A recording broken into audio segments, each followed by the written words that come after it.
magacayga waa Cabdirasaaq Cabdiraxmaan Faarax waana maamulaha beertan Afgal Smart Agribusiness. Mashruucan wuxuu taageeray beerashada horta waxaan bilaabnay imika muddo 2 sano wadnay. Qoladan Taiwan waxay naga caawisay fikrado badan sida wax loo beero habkan casriga ah drip irrigation-ka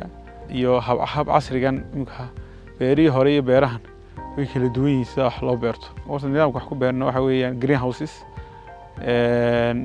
beerta wax ka koobantay 200 greenhouse tamaandhada waxyaalaha ugu badan soo saarno tamaandhada kamida barbarooniga kamida khiyaarka kamida babayga kamida waxyaalaha soo dhan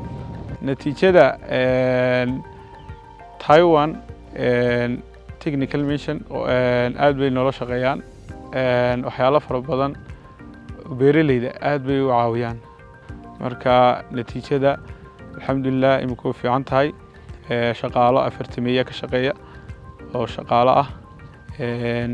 muwaadiniin isku jira ajnabi beeraleyda kale aad baan u caawinaa imika muddada 2 sanaba way noo iman jireen fikradaha waan siin jirnay si wax loo beero iyo magaranaysa beero badan oo naga faa'iiday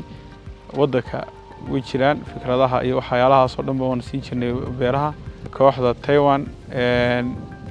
aad baan u mahadcelinaynaa caawimada mar walba ay garab taagan yihiin